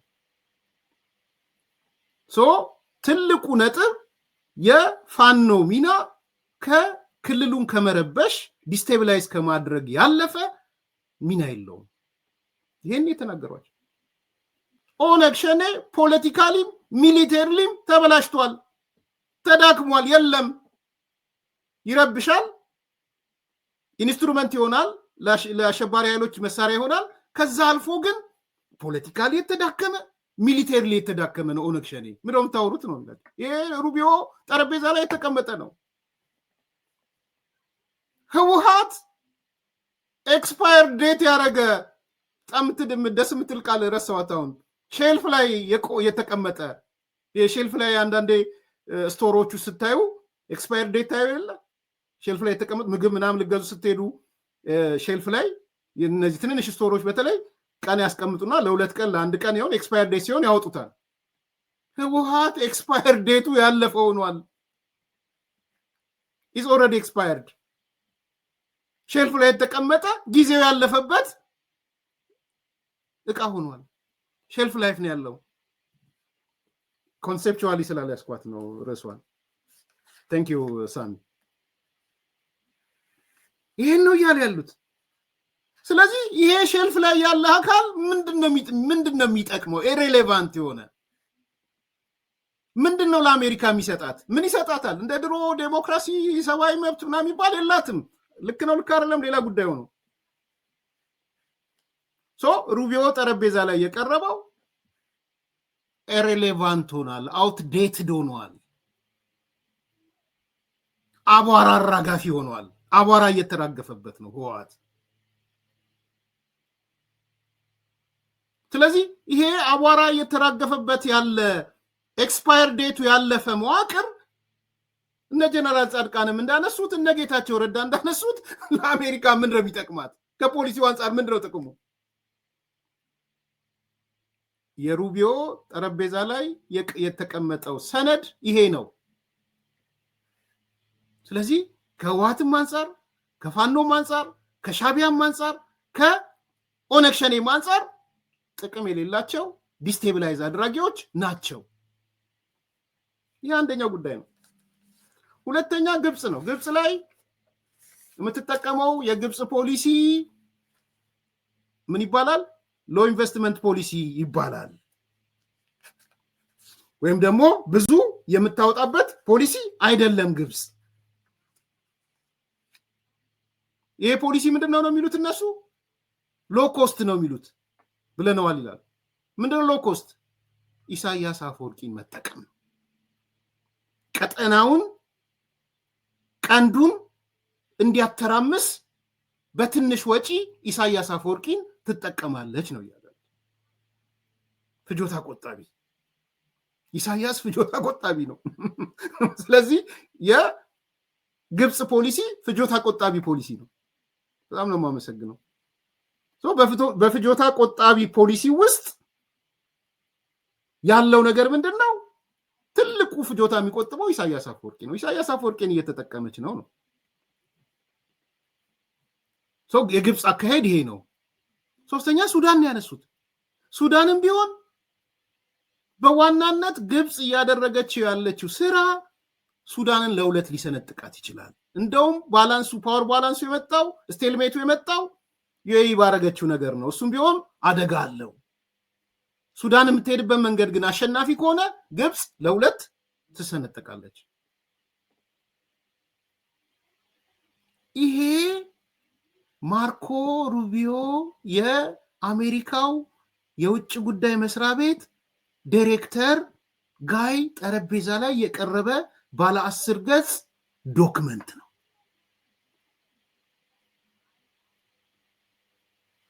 ባለፈውም ነግሬያችሁ ነበር። ሩቢዮ ጠረጴዛ ላይ የቀረበ ስል አይ ቲንክ የሰማችሁ ይመስለኛል። ከዛስ ጀነራሉ ምን አላቸው? ከዛ ቀጥሎ ጀነራሉ ምን አላቸው?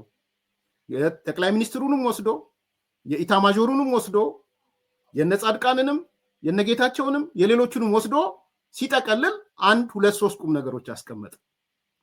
ፖሊሲው ላይ የተቀመጠ ከቃል አይደለም ከዶክመንቱ ነው የምነግራችሁ። ነምበር 1 ኢትዮጵያ የባህር በር መውጫ ያስፈልጋታል። ይሄንን ለአሜሪካ አቀርባለሁ።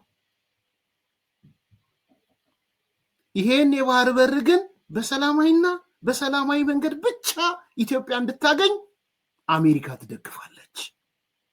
ይሄን ያለው የአሜሪካው ጀነራል። ስለዚህ ለውሳኔ ሰጪዎቹ ምክረ ሐሳቡን አቀርባለሁ። እኔ ግን አምኜበታለሁ። ኢትዮጵያ የባህር በር መውጫ ያስፈልጋታል፣ በሰላምና በሰላም ብቻ። ሁለተኛ ኢትዮጵያ የቀጠናውን ሰላም የቀንዱን ሰላም ለማስጠበቅ ዋነኛ አንከር ስቴታችን ናት። ጽሁፉ ላይ አለ። ከኪሴ እያወጣሁ አይደለም የምናገረው። አንከር ስቴታችን ናት። ኢትዮጵያ ላደረገችውም እስከዛሬም ላደረገችው ነገር እውቅና እንሰጣለን ይላል ሰነዱ። ቀጠናው ላይ ላደረገችው የሰላማዊ እንቅስቃሴ እውቅና እንሰጣለን። አሁንም አንከር ስቴትነቷ ይቀጥላል ለአሜሪካ ማለት ነው። 2 ሶስተኛ ኢትዮጵያ ሽብርተኝነትን በመዋጋት ቁልፍ አጋራችን ናት። ነገም ቁልፍ አጋርነቷ ይቀጥላል። ይሄ የጀነራሉ ማጠቃለያ ስቴትመንት ነው። የዶክመንቱ ማጠቃለያ ሐሳቦች ናቸው። ሳመሪ ብሎ የተቀመጠ ማለት። ስለዚህ እዚህ ቁጭ ብሎ ግራንድ ጀስቲፋየር እና አርበኛ መሳይ እንደሚለው ሩቢዮ ተቆጣ፣ ጀነራሉ ተቆጣ፣ ምናምን ተቆጣ። እንደዛ አይደለም። እንደዛ ፖለቲካ አይሰራም። ፕሊዝ የአንድ ቀን ፖለቲካ አትሰራም። እንደዛ ከሪያሊቲ ጋር መጋፈጥ ነው ያለብን። ኢትዮጵያን እንደ ማስፈራሪያ እንደ ጠላት ምናምን ቢታይ የኢትዮጵያን ሕዝብ እንደ እንትን ቢታይ ኖሩ ለምንድን ነው እንደ ሶማሊያ ያላረጉት? ለምንድን ነው እንደ ኤርትራ ያላረጉት? ለምንድን ነው እንደ ሱዳን ያላረጉት? ለምንድን ነው ራሳችንን የምናሳንሰው? የምንሰጠው ነገር እያለን ድልብ አቅም እያለን አይደለም። እኛ አሜሪካኖቹ ያዩት ድልብ አቅም ባለበት እነዚህ ሰዎች እየሄዱ ያሉበት መንገድ አብሮንም የኛንም የኢንቨስትመንት የሚያሳልጥ ነው እያሉ ባሉበት ግልጽ ዶክመንቶች ባሉበት የመደመር መንግስት ጥሩ ዶክመንት ነው ባይዘው ከኢኮኖሚ አንፃር አሜሪካኖቹ ካነበቡት አሁን ኤግዛክትሊ ይሄ ነው አይዲዮሎጂም። አሜሪካኖቹ ምንድነው እያሉ ያሉት? ፕራግማቲክ ነን እያሉ አይደል? አይዲዮሎጂያቸው ኢትዮጵያ መደመሩ መቀነሱ መካፈሉ አብዮታዊ ዲሞክራሲ ሆኑ ሊበራል ሆኑ ምን አይገባንም። ስለዚህ ጭቅጭቅ የለም ማለት ነው። የፖሊሲ የአይዲዮሎጂ ጭቅጭቅ የለም ማለት ነው በሁለቱ መሀል በኢትዮጵያ መንግስትና በአሜሪካ መንግስት መካከል የአይዲዮሎጂ ሰጣ ገባ የለም። ከማን አንጻር? ከነ ትራምፕ አንጻር። ትላንትና ከትላንት ወዲያ ትልቁ ችግር የአይዲዮሎጂ ሰጣ ገባ ነበር የነበረው። የትኛውንም ፖሊሲ ተከተሉ፣ የትኛውንም ርዕዮተ ዓለም ተከተሉ፣ የትኛውንም መንግስት አይነት አሰራር ተከተሉ፣ ብቻ ለኛ የምትሰጡት ነገር አላችሁ ወይ? ማርኬታችሁን ለኛ ትከፍታላችሁ ወይ? ገበያችሁን ትከፍታላችሁ ወይ? ድል በአቅም አላችሁ ወይ? ፖቴንሻል አላችሁ ወይ? አሜሪካ እያለች ያለችው ይሄንን ነው። እኛ ደግሞ ተዝቆ የማያልቅ ድል በአቅም አለን። ይሄ መንግስት ሆነም አልሆነም ህዝባችን ብቻ ድል በአቅም ነው። ህዝባችን ብቻ ማርኬት ነው። አሜሪካኖቹ የሚያመርቱት ሞባይል ቢኖር ኬንያ ምን ነው የሚሻለው? ኢትዮጵያ ውስጥ መጥተው ነው ሞባይል እንግዲህ የሆነ ዘመናዊ ማርክ ገበያ ቀነስ ያለ የአሜሪካ የሞባይል አምራቾች ምረጡ ቢባል የት ነው የሚመጡት? የትኛው ሀገር ነው የሚሻላቸው? ስለዚህ የሞባይል ማርኬት የቴክኖሎጂ ማርኬት ቢኖር ፕሪፈር የሚያደርጉት ኢትዮጵያን ነው። የቴክኖሎጂ ፍላጎታቸውን ሌሎች ነገሮች ላይ በመስሪያ ቤት በተቋማት ቢሉ ኢትዮጵያ ናት። ኢንፍራስትራክቸር ቢሉ እንደዛ እኮ ነው ያሉት። ለምንድነው የከተማ ልማት ብቻችሁን የምትሰሩት? ለምንድነው የዚህ የኮሪደር ልማት ብቻችሁን የምትሰሩት? አካፍሉን እኮ ነው ያሉት። ስጡን ነው እኮ ለኛም ያሉት። ስለዚህ የምንሰጣቸው እና የምንቀበለው ብዙ ነገር አለ። ስንዴያችሁ ይቅርብን ተብሏል። እሱ ጥሩ ነው። ቀድሞ የተወሰነ ውሳኔ ነው። ታውቆ አላቅም። ስንዴያችሁ ይቅርብን፣ እርዳታችሁን ይቅርብን ተብሏል። ዛሬ በኢትዮጵያና በአሜሪካ መካከል የሚኖረው ሪሌሽንሽፕ የእርዳታ ሰጪና ነፋጊ ሪሌሽንሽፕ አይደለም። ሪሌሽንሽፑ ቢዝነስ ተኮር ሪሌሽንሽፕ ነው። ሩጫ ነው። ቻይና ልትመጣብን ነው እንቅደማት ኢትዮጵያን፣ እንደዚህ ልትመጣብን ነው እንቅደማት ኢትዮጵያን። ይሄ ነው ያለው ሩጫ። የወደብ ፍላጎታችን የማርኬታችን ትልቅ ነው። ነገ ከነጎዲያ የማዳበሪያ ወዘተ የሚባለው ነገር ከመጣ ትልቅ ፖቴንሻል ነው። ስለዚህ ማርኬቱ ኢትዮጵያ ውስጥ ሰፊ ማርኬት ነው ያለው። ቦይንግ ኤርፖርት እንዳለ ሰው ዋናውን ጽህፈት ቤቱን የአፍሪካን ኢትዮጵያ ላይ አድርጓል መሰለኛል። ቦይንግ ደግሞ ትልቁ የአሜሪካኖቹ ኢንቨስትመንት ነው። ስለዚህ የምንሰጠው ነገር እስካለ ድረስ የምንቀበለው ነገር አለ ማለት ነው። ጊቭ ኤንድ ቴክ ነው። ይሄ እንደ ሀገር ደስ ሊለን ነው እንጂ የሚገባው ሊያስከፋን አይገባም። ይሄ ትልቅ ቁም ነገር ይመስለኛል እና እኔ ፖሊሲውን ያየሁበት መንገድ ዛሬ ዓለም እየተነጋገረበት ያለው ፖሊሲ በአንድ በኩል ስጋቶች፣ ጥርጣሬዎች በተለይ የአፍሪካ መንግስታት መረን እንዳይለቁ አይዶን ነው እንግዲህ አሜሪካ ትቆጣጠራለች አትቆጣጠርም፣ ከራሷ ኢንተረስት ተነስታ ነው ወይ ምናምን የሚል እንደተጠበቀ ሆኖ ቢያንስ ግን በገንዘብ በምናምን ደረጃ ዴሞክራታይዜሽን ምናምን የምትለው ፕሮሰስ ስላለ እሱ መቋረጡ አንድ ስጋት ነው። ሁለተኛ በተመረጠ መልኩ የዚህ ሂውማን ኤድ ቢኖር ጥሩ ነው ብዬ አምናለሁ። ዝም ብለ ጥገኛ ሳይሆን አንዳንድ ሀገሮች አስቸኳይ የሆነ ነገር ሊያጋጥመው ይችላል፣ የራሳቸው ፖሊሲ ሊኖር ይችላል። ከዛ በተረፈ ግን የአሜሪካ የዓለም ፖሊሲ መሆኔን አቁም ያለው ከዚህ በኋላ ዘበኛ አይደለሁም፣ እንዲህ አይነት ርዕዮተ ዓለም ተከተሉ፣ እንዲህ አይነት መንገድ ተከተሉ ባለማለቷ ጥሩ ነው። በጣም እንደ ኢትዮጵያ ላለው ሀገር በጣም ጥሩ ነው። ያላትን የምትሰጥ ሀገር ጥሩ ነው። ኤርትራ እያላችሁ ደጋጋሚ አንስታችኋል። ኤርትራ እንደ መንግስት ነው የማወራው፣ እንደ ህዝብ አይደለም። እንደ መንግስት የትኛውን ፖሊሲ ትስጣውን ኤርትራ ወንድሜ ምን ትስጥ? አሁን ሻቢያ ምንድን ነው የሚሰጠው ያለው? እንግዲህ አንዱ የወደብ ምናምን የባህር በር ምናምን የሚባለው ነው። እሱም ቢሆን አሜሪካ ብዙ የባህር በር አካባቢ ችግር ያለባት አልመሰለኝም። እዛ ቅረ ጅቡቲም አላት አይደል? ጅቡቲ አካባቢ ያላት እኮ። ከዛ ውጪ ምን አሁን አሜሪካ ለአሜሪካ ኢሳያስ ምን የሚሰጠዋል? መስጠት ሲባል ዝም ብሎ መስጠት አለ። መስጠትና መቀበል ነው ብለናል። ሰጥቶ መቀበል ነው ብለናል። ትራንዛክሽን አለው ብለናል።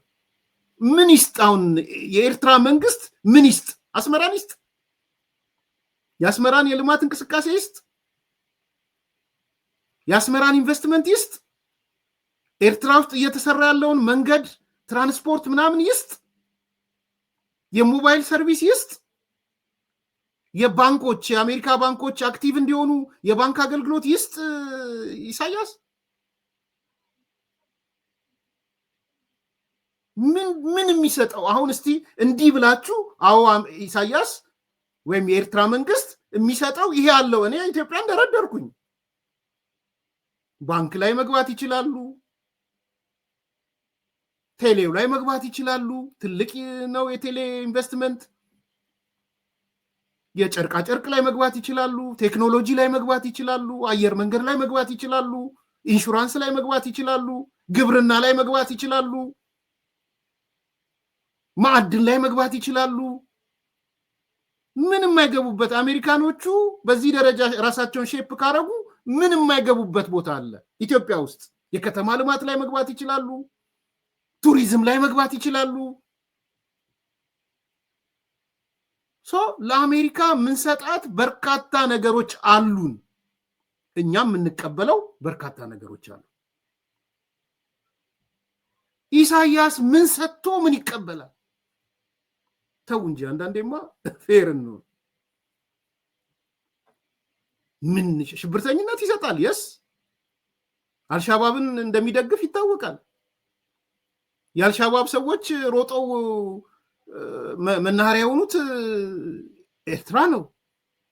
እነ ዳይራዌስ ምናምን እኮ አሜሪካ 10 ሚሊዮን ዶላር ምናምን ከፍላለሁ ብላ እኮ ዳይራዌስን የመሰሉ ሰዎች እኮ የነበሩት ኤርትራ ነው። የሁቲ አማጽያን ከፊሉ የሰለጠኑት ከኤርትራ ነው፣ ከኢራን ጋር ነው። ኢራን ናት ኤርትራ ጋር ያለችው። ዲስቴብላይዝ እያደረገ ያለው ሱዳን ጋር ሄዶ ኢሳያስ ነው። አሜሪካ ሰላም ባለች በንጋታው ሮጦ ሄዶ ሱዳን ውስጥ ምን ክፍፍል ፈጥሮ እንደመጣ የምታውቁት ነው። ከግብፅ ጋር ተቆራኝቶ ምስራቅ አፍሪካ የሚያተራምሰው ኢሳያስ ነው። ኢትዮጵያን እያተራመሰ ያለው ኢሳያስ ነው። ኦነግ ሸኔ ፋኖ ምናምን እያለ በኢትዮጵያ ውስጥ ጉዳይ እየገባ ጽምዶ እያለ እያተራመሰ ያለው ኢሳያስ ነው። ጊዜ አላገኘውም እንጂ ቀጣዩ ፕሮግራሜ እሱ ነበር። ነገ እናቀርበዋለን። ምንድነው እያቀረቡ ያሉት እነ ጌታቸው? ጽምዶ በሚል ዛሬ የኤርትራ መንግስት ትግራይ ውስጥ መፈንቅለ መንግስት እያደረገ ነው ያለው። የኤርትራ መንግስት ዛሬ የኤርትራ መንግስት ህወሓትን ሆስቴጅ አድርጎ እነከሌ ይባረሩ እነከሌ በስራ ይቀጥሉ እያለ ነው ዛሬ ያለው። ሆስቴጅ አርጎ ህወሓትን። እኔ አይደለሁም ዳዊት ከበደ ዛሬ የሰራውን ፕሮግራም ሂዱና ይዩት።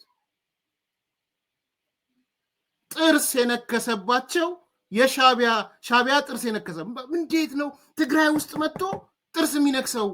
በህወሓት አመራሮች ጋር ምን ስለሆነ ነው ጥርስ የሚነክሰው?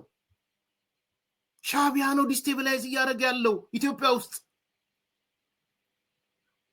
ህወሓት ውስጥ ጣልቃ ገብቶ መፈንቅለ መንግስት፣ ዛሬ እነ ጌታቸው መግለጫ መፈንቅለ መንግስት ጽምዶ ከጦርነትም አልፎ መፈንቅለ መንግስት እየፈጸመ ነው ብሎ ነው እያለ ያለው። ዲስቴብላይዝ እያደረገ ያለው ሻቢያ። እኔ አይደለሁም። ከሰዓታት በፊት የሰራውን ተመልከቱት። ዳዊት ከበደ ከሌ የሚፈለጉ ተብሎ በግድ አባር እነ ደብረ ጽዮንን አባሩ።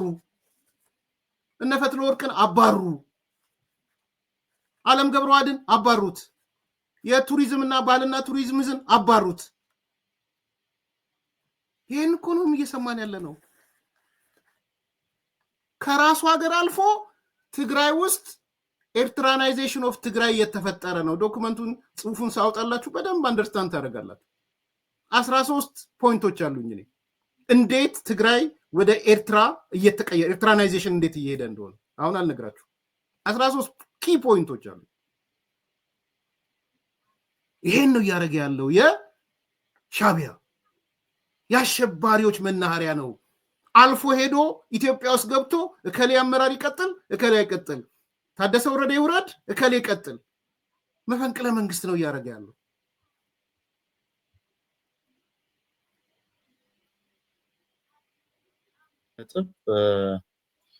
ሻዕቢያ ጥርስ የነከሰባቸው የክልሉ ከፍተኛ ኃላፊዎች አሉ።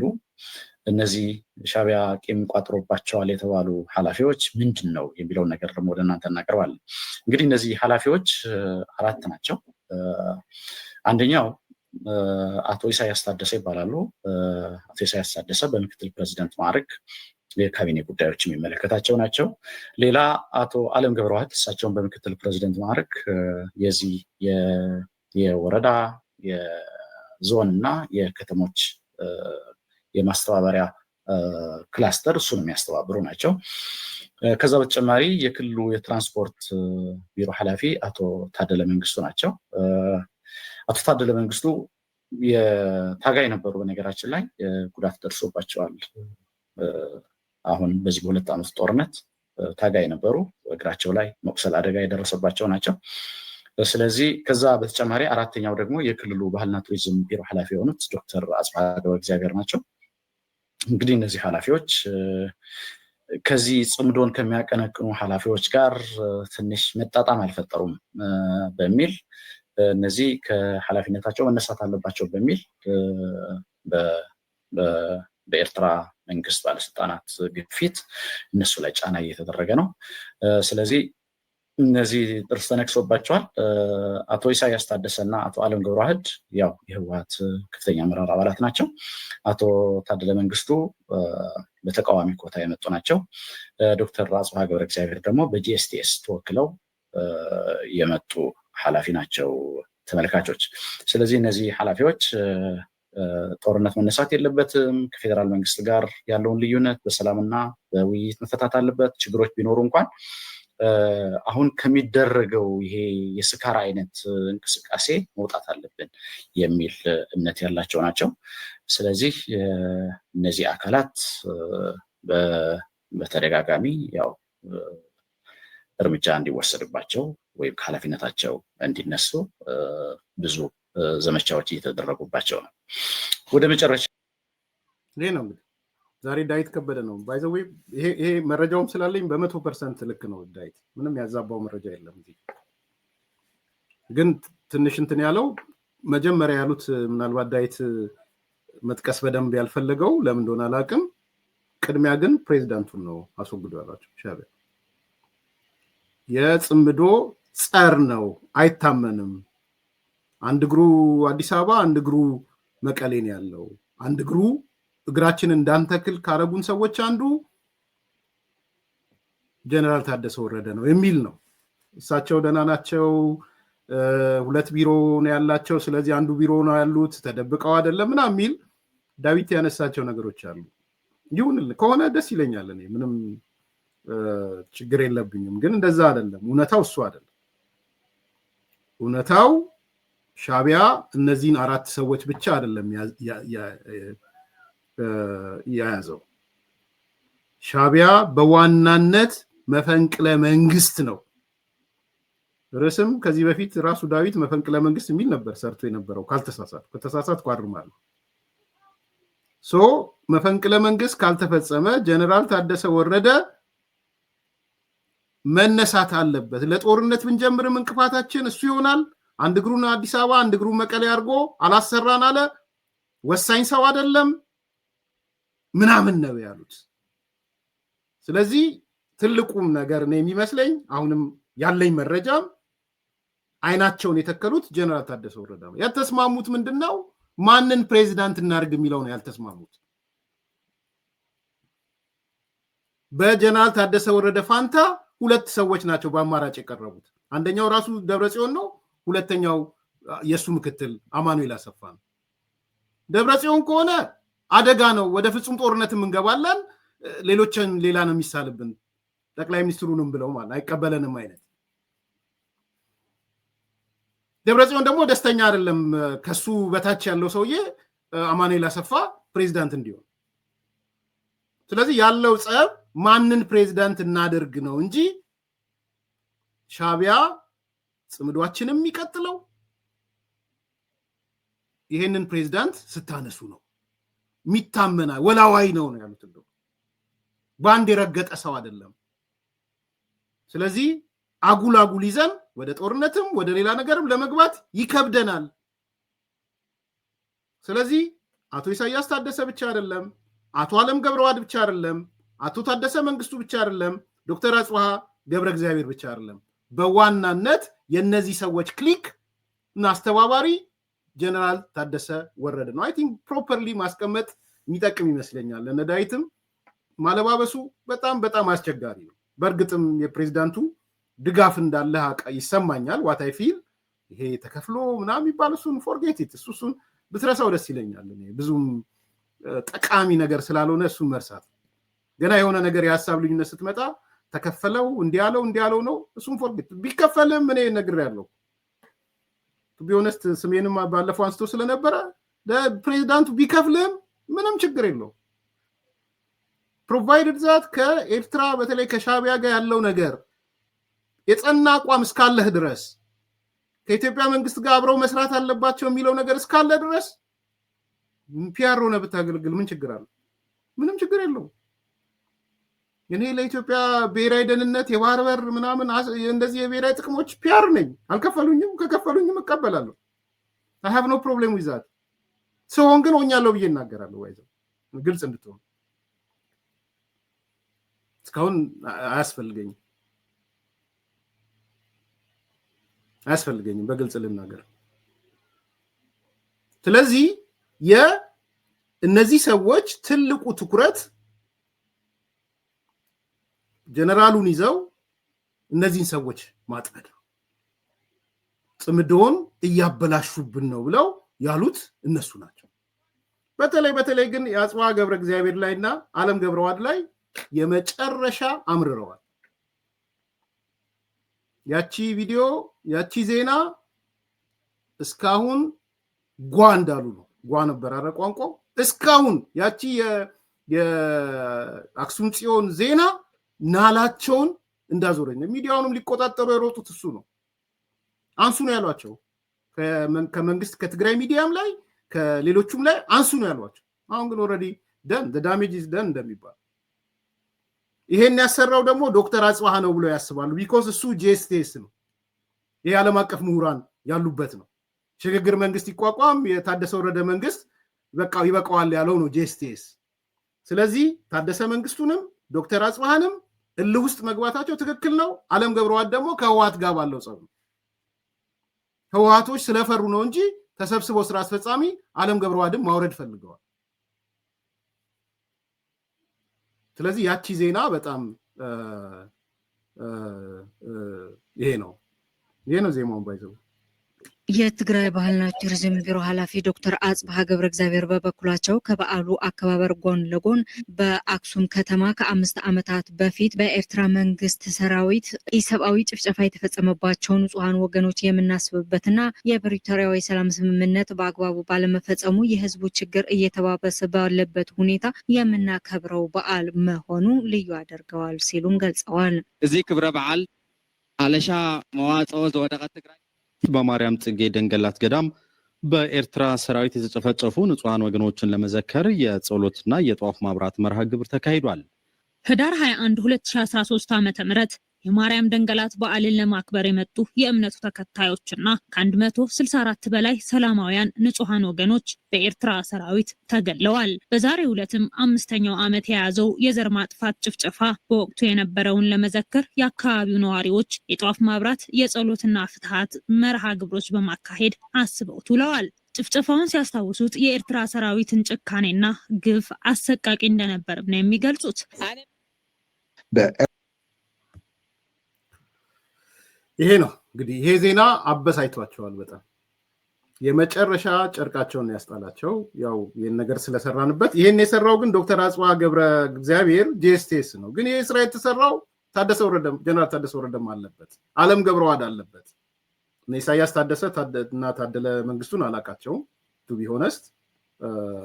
አሁን ከዛሬ ከዳይት ነው የሰማሁት። ስለዚህ በዚህ ደረጃ ነው ያለው። እነ መሰረት ፌቨን ሌሎቻችሁም የጠየቃችሁ ጥያቄ አለ ከብሪክስ አንጻር የሚል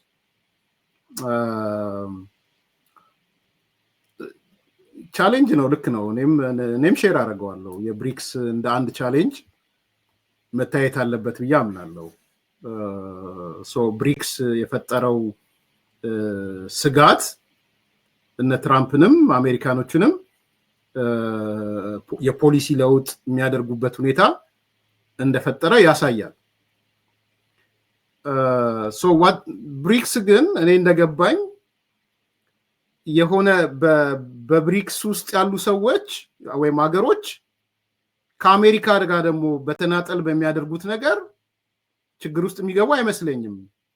በፖሊሲ ደረጃ አሁን እኮ እያለ ያለው እነ ትራምፕ የትኛውም ማደረጃጀት ውስጥ ሁኑ፣ የትኛውንም አይዲዮሎጂ ተከተሉ፣ እኔ ይገባኝ፣ የትኛውንም አይነት እንትን አላን ፍጠሩ፣ ዋነኛ የኔ ጥያቄ ለአሜሪካ የምትሰጡት ነገር አላችሁ የላችሁም ነው።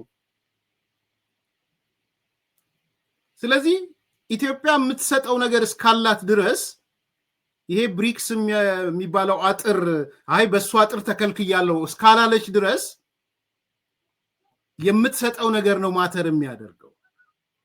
አሜሪካም እያለች ያለችው እሱን ነው። ገበያን ትከፍታለህ አትከፍትም? ለአሜሪካ የምትከፍት ከሆነ እኖራለሁ፣ የምትሰጠኝ ነገር አለ፣ የምትሰጠኝ ነገር ካለ እኖራለሁ።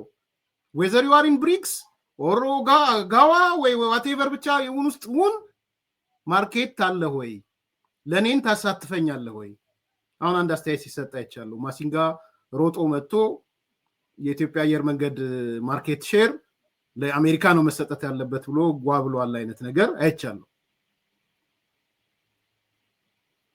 ሊል የሚችልበት ምክንያት ይኖራል ብዬ ነው የማስበው። ቢኮስ ማሲንጋም ነገ የሚገመገመው ከኢትዮጵያ ዲፕሎማሲ አንጻር ርዕዮተ ዓለም አስቀየርክ አላስቀየርክም፣ ኢትዮጵያ ውስጥ ዴሞክራሲ አሰፈንክ አላሰፈንክም፣ ለዲሞክራሲ አስተዋጽኦ አደረክ አላደረክም፣ ሰብአዊ መብት ተከበረ አልተከበረ አይደለም። አሁን የማሲንጋ መገምገሚያ ማሲንጋ የሚገመገመው ለአሜሪካ ኢኮኖሚ ከኢትዮጵያ ምን አመጣ ተብሎ ነው የሚገመገመው። የመገምገሚያ ነጥቦችም ይቀየራሉ፣ የብቃት መለኪያዎችም ይቀየራሉ፣ የአምባሳደሮቹም የኤምባሲውም ማለት ነው። ስለዚህ ማሲንጋ ሮጦ መጥቶ ኖ አየር መንገዱ ፖቴንሻል አለው በ10 ቢሊዮን ዶላር ውስጥ መግባት አለብን ሲል ስራውን እየሰራ ነው ያለው። ኢትዮጵያ ብሪክስ ውስጥ ስላለው አልሰጥም ካለች ሌላ ጣጣ ይመጣል። ግን እኔ የማስበው ያነበብኩትም የመደመር መንግስትም ማርኬታችን ለሁሉም ይበቃል ነው የሚለው። አይዲዮሎጂ ድሪቭን አይደለንም። የሶሻሊስት ሀገሮች ብቻ ነው እኛ ጋር ካምፕ ማድረግ ያለባቸው መምጣት ያለባቸው፣ የብሪክስ ሀገሮች ብቻ ናቸው እኛ ጋር መምጣት ያለባቸው አይልም። ፕራግማቲክ ነን ነው የሚለው። የትኛውም ሀገር እስከጠቀመን ድረስ ኢኮኖሚያችን ላይ አብረን እንሰራለን ነው የሚለው። ስለዚህ እኔ ድፍን አላረገውም። ብሪክስን እንደ ትሬት አይተውታል አሜሪካኖቹ። ወደ ግል ሀገሮች ሲመጡ ግን አገሮቹ ዴሊቨር የሚያደርጉት ነገር ነው የሚወስነው። አሁን ተመልከቱ፣ አውሮፓዎቹን ቀጥቅጧል ይሄ ፖሊሲ አይደለ? የአውሮፓ 4 ገጽ 5 ገጽ አውሮፓን የሰደበበት ነው። ባይዘው ማትረቡ አይነት ነገር ማለት ነው። እናንተ ሲቪላይዜሽንን ስልጣኔን ሁሉ ወደ ኋላ የከተታችሁ የማትረቡ ሀገሮች ኢዘሬኒ ካንትሪ በአውሮፓ ውስጥ ወደ እንትን የገባ ወደ ብሪክስ የገባ ፖሊሲውን ስታዩ መተቸት ያለበትን ተችቷል። ታርጌቱ እንደ ጋሪ ፈረስ ለአሜሪካ የኢኮኖሚ ጥቅም ማን ነው የሚጠቅመኝ ነው።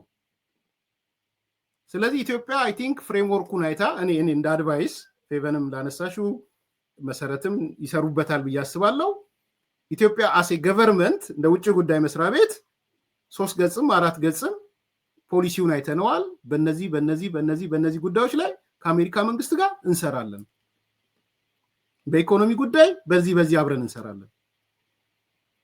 ዋና ኢኮኖሚ ስለሆነ በጸጥታ ጉዳይ ከዚህ ከሽብርተኝነት እስላሚክ አክራሪ ጋር መታገል ጋር ይሄን እናደርጋለን።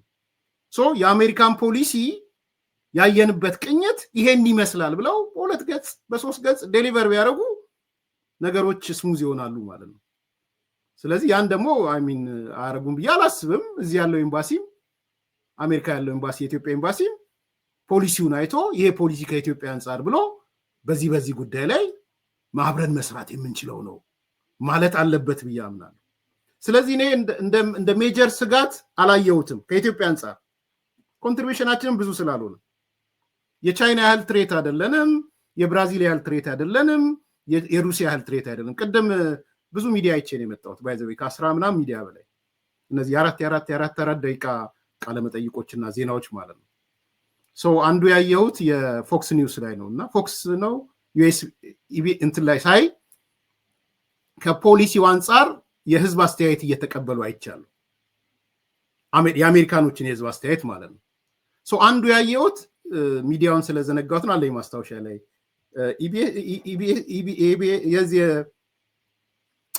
የሲኤንኤን እንትን ፓርትነር ያለው መሰለኝ እሱ ላይ ዋነኛ ከዚህ ፖሊሲ አንጻር ዋነኛ ስጋታችሁ ማን ነው የሚል ለህዝቡ ቃለ መጠይቅ አድርገዋል። ከዛ ውስጥ 60% የሚሆኑት ሰዎች ቻይና ብለው ነው የጻፉት። አይቼዋለሁ። 60% የዚህ ፖሊሲ ትሬት ቻይና ናት ብለው ጽፈዋል። ከሱ ቀጥሎ አይ ቲንክ ብራዚል መሰለኛል ወይ እንትን ራሽያ ነው ያሉት። ከዛ ብራዚል ምናምን ዝም ብላችሁ ስታዩት ህዝቡ ኮንሺየስ ሆኖ ነው የሰጠው። ያንን አላቅም የሚጠቅሷቸው ሀገሮች ከእንትን ጋር የተያያዙ ናቸው ከብሪክስ ጋር። ስለዚህ አሰስመንቱን ሰርቶ እኛ ብሪክስ ውስጥ በመግባታችን ምን አፌክት ያደርገናል የሚለው ማየት ነው። የኢትዮጵያ ኢኮኖሚ ከዓለም አንጻር ሲወዳደር ያን ያህል አይደለም። የማደግ ፖቴንሻል እና የመስራት ፖቴንሻል ነው ያለን። እኔ ብሪክስ ስለገባን አሜሪካ እኛ ላይ ጥርሷን ትነክሳለች ብዬ አላስብም።